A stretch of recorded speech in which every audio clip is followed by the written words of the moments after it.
श्रीकांत याचा भाऊ केव्हा झाला? मोदींनी तुम्हाला भाऊ या नावाने हाक का मारली? फोटो आल्यानंतर खूप लोकांनी मला विचारलं की मोदीजी काय म्हणाले. एकतर मोदीजी सगळे जे डेलिगेशन्स आहेत त्यांच्यावरती चांगले समाधानी होते की ज्या प्रकारे सगळ्या डेलिगेशन्सनी वेगवेगळ्या पक्षाच्या देखील लोकांनी भारताची बाजू चांगल्या प्रकारे मांडली, त्याच्याबद्दल त्यांनी एक समाधान व्यक्त केलं. आणि मोदीजी बघा देशाचे प्रधानमंत्री आहेत, त्यांना सगळ्या गोष्टी छोट्या मोठ्या या सगळ्या गोष्टी माहिती असतात.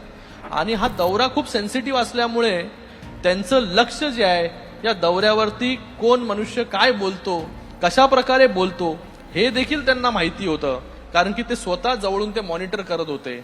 आणि आमच्या ज्या डेलिगेशनमध्ये मला नाव जे आहे सगळ्या डेलिगेशननी भाऊ म्हणून दिलं होतं. एका मीटिंगमध्ये जेव्हा आम्ही इंडियन डायस्पोराशी चर्चा करत होतो तेव्हा भाषणामध्ये डॉक्टर सश्मित पात्रांनी सगळ्यांना वेगवेगळ्या प्रकारे, मी वेगवेगळ्या प्रकारे इंट्रोडक्शन करून दिलं, नंतर त्यांनी वेगवेगळ्या प्रकारे इंट्रोडक्शन केलं आणि त्या भाषणामध्ये त्यांनी मला भाऊ म्हणून त्यांनी मला संबोधलं तिथे. आणि त्याच्यानंतर सगळ्या त्या डेलिगेशनमध्ये मला भाऊ बोलायला लागले. तर मला प्रधानमंत्री मोदी त्या दिवशी भेटले, त्या दिवशी बोलले श्रीकांत भाई अभी तुम भाऊ हो गए, अच्छा काम किया.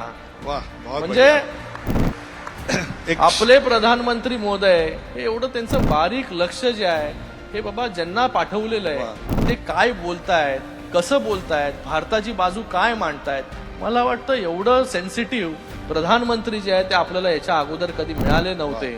प्रोएक्टिव्ह प्रधानमंत्री जे आहेत आपल्याला कधी मिळाले नव्हते, ते मोदींच्या स्वरूपामध्ये आपल्याला